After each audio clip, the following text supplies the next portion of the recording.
Journal app for supporting PBS digital studios. In a recent video, I made the error of attributing this list of rules for artists and teachers to John Cage, when it actually originated with Corita Kent, an amazing artist and also nun who taught for many years at Immaculate Heart College in Los Angeles, was a marvelously innovative printmaker, and made one of the most popular postage stamps of all time. In celebration of Women's History Month, and as my penance for this mistake, we're going to take a deeper dive into the life and work of the person responsible for the list, and the collaborative environment from which it sprang. We're also going to review the 10 rules, which are relevant whether you're an artist or teacher, or really just a person with a pulse. Kent developed the list while teaching at Immaculate Heart during the early to mid-1960s, and this version was lettered and printed in 1967 by student David Meckelberg. It starts with Rule 1, find a place you trust, and then try trusting it for a while. The place Kent found and trusted for a while was the Immaculate Heart of Mary religious community, which was her home starting at the age of 18. She was born Frances Elizabeth Kent and became Sister Mary Corita when she took her vows and joined the order. The church and sisterhood provided structure to her life and support for her work, and she blossomed in the collective environment of this progressive, as Catholics go, community. Rule 2, general duties of a student. Pull everything out of your teacher, pull everything out of your fellow students.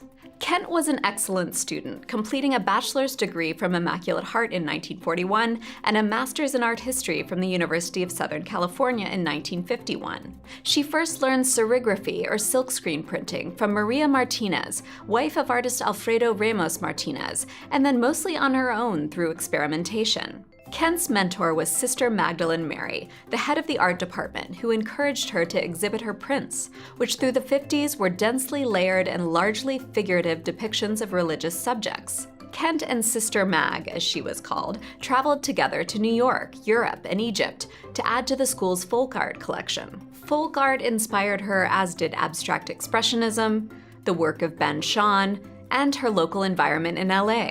Sister Corita drank up the offerings of her small liberal arts school, and as she started teaching there, her educational philosophy was very much shaped by its vibrant and symbiotic relationship between students and teachers. Kent later wrote that as a student in a class, you aren't needed to be there to get grades or pass the course. You are needed to help make the class. So the structure is there for you, and you are also the structure. Your particular gifts help shape it. And that brings us to Rule 3, general duties of a teacher. Pull everything out of your students. Sister Corita was a very demanding teacher, and even called herself a big old taskmaster. She asked a lot of her students, and they gave it. She was extremely charismatic, which helped, and brought tremendous energy and enthusiasm to everything she did. Her assignments were unusual and elaborate, in one instance requiring the collection of 500 images only as step 1, or in another asking students to make 20 puppets with a scenario crafted around them over a weekend. You had to be neat and handle paper properly so that it didn't crease.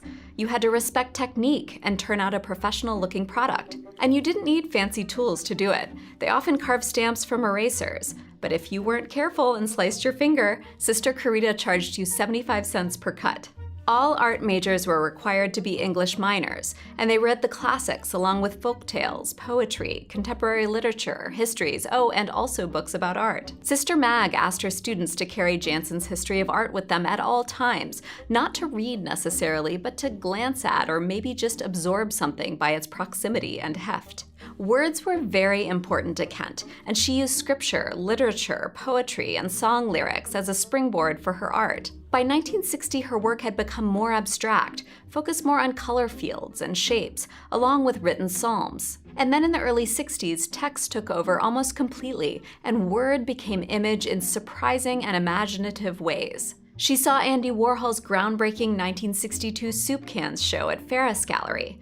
That, as well as the loud advertisements of Hollywood and post-World War II American abundance, brought a whole new world of inspiration. Kent took her students on field trips to the grocery store, where they observed signage, advertising, and collected discarded cardboard boxes for later use.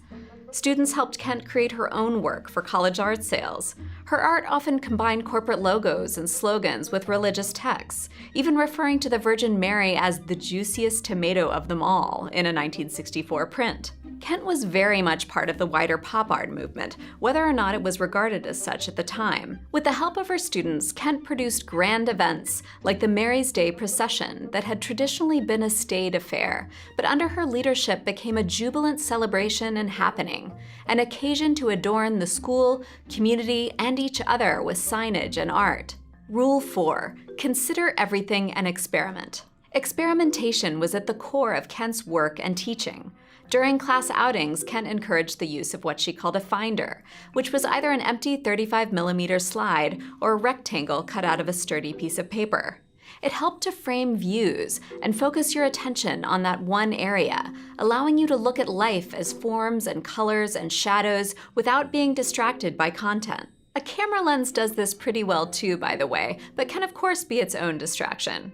But you could take a finder to a park, theater, market, parking lot, or any place where there's a lot to see. The shapes you find could become paintings, or the bits of isolated letters and words could turn into a screen print.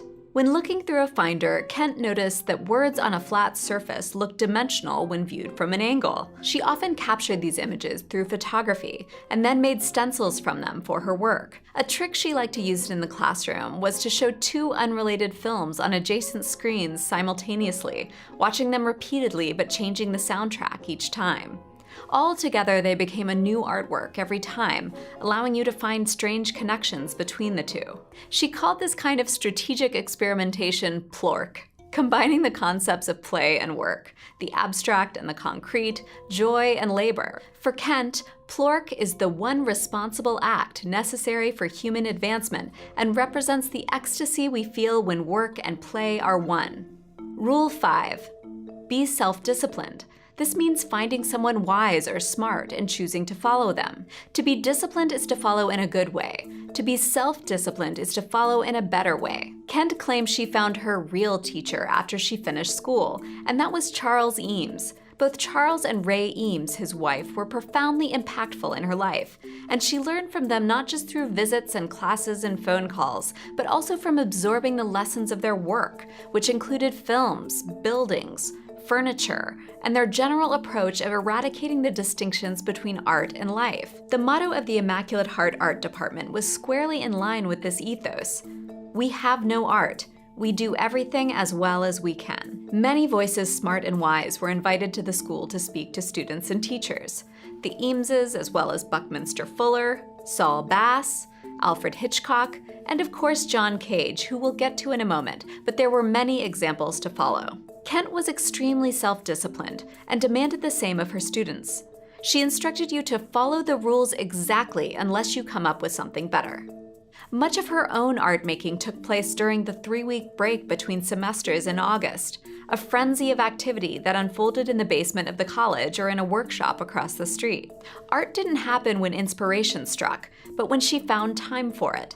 Lessen the prestige and the expectations of art, she said, and turn your endeavors into a good, solid, working job. Rule 6. Nothing is a mistake.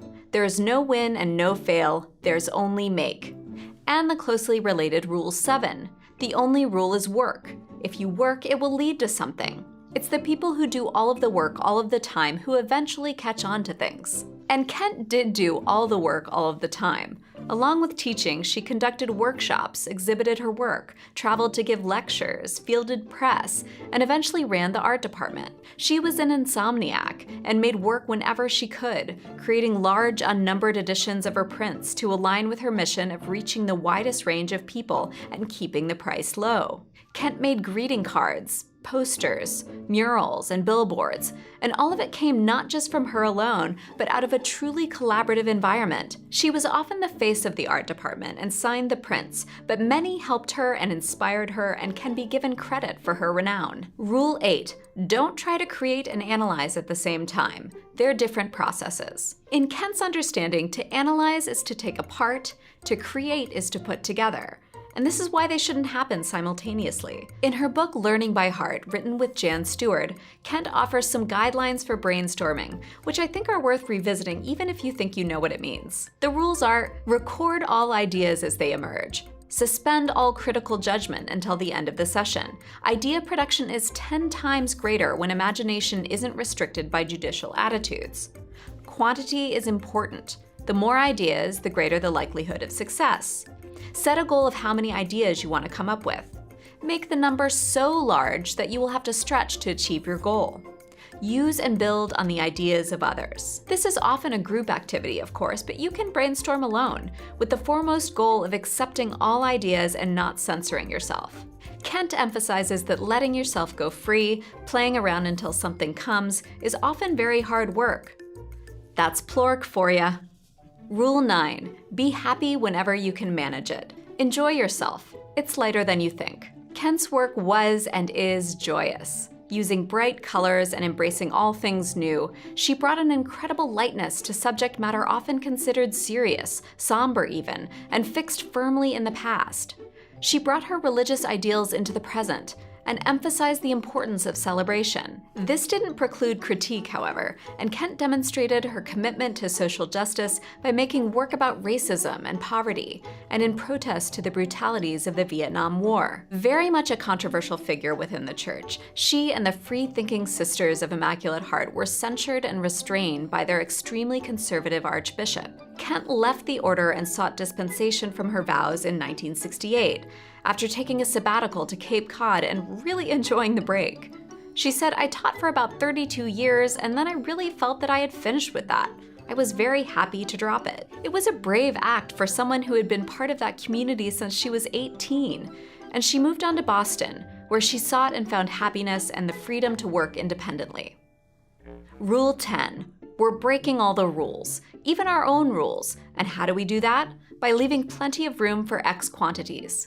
John Cage. Now this one comes directly from Cage, who was a frequent source of wisdom for Kent and her students, who left plenty of room for X quantities in all of their classroom and studio experiments. They broke the rules of art by looking to Los Angeles not as a morally corrupt wasteland, but as an ecstatic profusion of messages and material from which to make new work.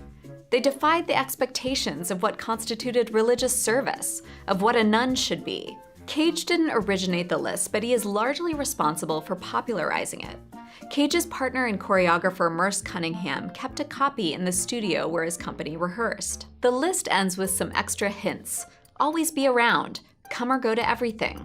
Always go to classes. Read anything you can get your hands on. Look at movies carefully, often. Save everything. It might come in handy later. She didn't mean you should become a hoarder, but rather a collector of things tangible and intangible, walking down the street with open eyes. She wanted us to see that anything can be source material, and everything can have meaning. She wanted you to be awake enough to the world that you could make connections between the things that you see. Oh, and there's a perfect tack on at the end, which is that there should be new rules next week. After all, rules were important, but they were never final. You were encouraged to be flexible and able to adjust to new conditions. Pretty good advice for the classroom, and for life in general.